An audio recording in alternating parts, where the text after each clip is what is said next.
राधे राधे दोस्तों, स्वागत है आप सभी का आपके अपने चैनल सनातन धर्म पर। दोस्तों, आज की वीडियो में मैं आपसे शेयर करने वाली हूँ आंवला नवमी के दिन आंवले के वृक्ष का किस प्रकार से पूजन करें जिससे मन की समस्त कामनाएं पूर्ण हो जाएं।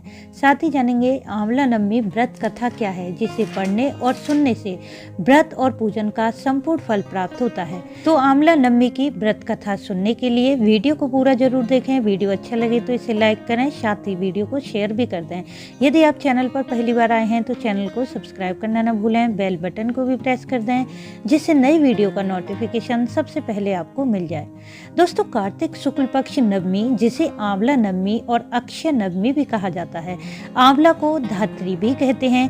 धात्री का अर्थ होता है माता, जो मनुष्य का भरण पोषण करती है। उसी प्रकार आंवला वृक्ष साक्षात श्री हरि का स्वरूप होता है, जो इस समस्त चराचर ब्रह्मांड का भरण पोषण करते हैं।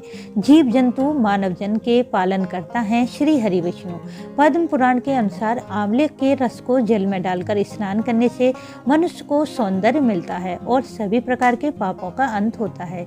घर की दरिद्रता नष्ट होती है। आंवले का पूजन, दर्शन, परिक्रमा करने से, मंत्रों का जाप करने से श्री हरि, माँ लक्ष्मी और भगवान शिव की संयुक्त कृपा प्राप्त होती है। आंवले का सेवन करने से आयु बढ़ती है, कई प्रकार की बीमारियां नष्ट होती हैं, साथ ही स्वास्थ्य भी उत्तम बना रहता है। बात करें आंवले वृक्ष के पूजन की तो इस दिन सूर्योदय से पूर्व स्नान करके आंवले के वृक्ष की जड़ में कच्चा दूध अर्पित करें। इसके पश्चात हल्दी, रोली, पुष्प, धूप दीप नैवेद्य द्वारा इस देव वृक्ष का पूजन करें। एक कच्चा सूत या मौली लेकर इस वृक्ष की 8 या 9 परिक्रमा कर लें। तत्पश्चात वृक्ष के नीचे बैठकर आंवला नवमी व्रत कथा पढ़ें या सुन लें। आंवला नवमी की कथा कुछ इस प्रकार है। पौराणिक मान्यता के अनुसार एक राजा था जिसका प्रण था कि वे रोज 1.25 मन आंवले का दान करके ही भोजन करेगा। इसी कारण उसका नाम आंवलाया राजा पड़ गया।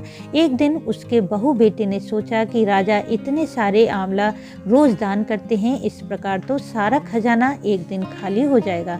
इसलिए राजा के बेटे ने आंवले का यह दान करने के लिए मना कर दिया।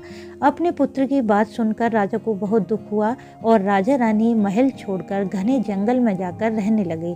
राजा रानी आंवला दान नहीं कर पाए। इस प्रण के कारण उन्होंने भोजन भी नहीं किया। जब भूखे प्यासे उन्हें 7 दिन हो गए, तब भगवान ने सोचा कि यदि मैंने इसका प्रण नहीं रखा और इसके सत्य की रक्षा नहीं की तो इसका भगवान के प्रति विश्वास कम हो जाएगा। इसलिए भगवान ने जंगल में महल, राज्य, बाग बगीचे सब बना दिए और बहुत सारे आंवले के पेड़ लगा दिए। जब सुबह राजा रानी उठे तो उन्होंने देखा कि जंगल में उनके राज्य से दुगना धन संपत्ति राज्य बसा हुआ है।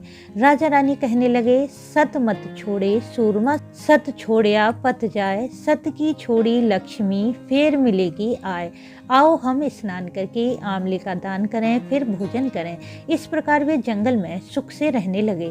उधर आंवला का अपमान करने से, माता पिता से बुरा व्यवहार करने के कारण बहू बेटे के बुरे दिन आ गए। राज्य दुश्मनों ने छीन लिया, धन संपत्ति नष्ट हो गई। वे काम काज ढूंढते हुए अपने पिता के राज्य में पहुंचे।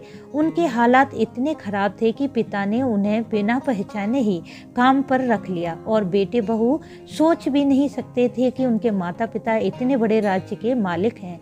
सो उन्होंने भी अपने माता पिता को नहीं पहचाना। एक दिन बहू अपनी सास की चोटी गूंदते समय उनकी पीठ पर मस्सा देखकर रोने लगी और कहने लगी कि ऐसा मस्सा तो मेरी सास की पीठ पर भी था और हमने उन्हें आंवले का दान करने से रोका था, इसलिए हमारा समस्त राज्यपाठ नष्ट हो गया। आज वे लोग न जाने कहाँ होंगे। तब यह सुनकर रानी ने अपनी बहू को पहचान लिया। सभी हालचाल पूछा और अपना हाल भी बताया। अपने बेटे बहू को समझाया कि दान करने से धन कभी कम नहीं होता बल्कि बढ़ता है। बेटे बहू राजा रानी सुखपूर्वक रहने लगे। इसी प्रकार से एक अन्य कथा भी आंवला नवमी के दिन पढ़नी चाहिए। एक अन्य कथा के अनुसार आंवला वृक्ष की पूजा और इस वृक्ष के नीचे भोजन करने की प्रथा की शुरुआत माता लक्ष्मी ने की थी। कथा आती है कि एक बार माँ लक्ष्मी पृथ्वी पर भ्रमण करने आई, तब भगवान विष्णु और भगवान शिव दोनों की एक साथ पूजा करने की माता की इच्छा हुई। तब माता ने विचार किया कि भगवान विष्णु, भगवान शिव की एक साथ कैसे पूजा की जाए।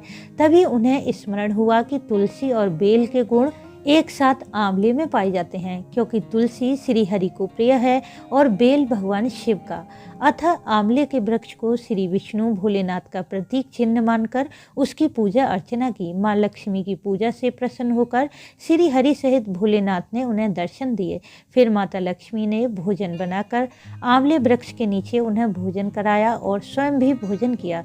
यह दिन कार्तिक शुक्ल पक्ष की नवमी का दिन था। तभी से आंवला वृक्ष की पूजा और इसके नीचे भोजन बनाने की प्रथा चली आ रही है। आंवले के वृक्ष के नीचे किसी ब्राह्मण गरीबों को भोजन कराने की परंपरा है। इससे अक्षय पुण्य की प्राप्ति होती है।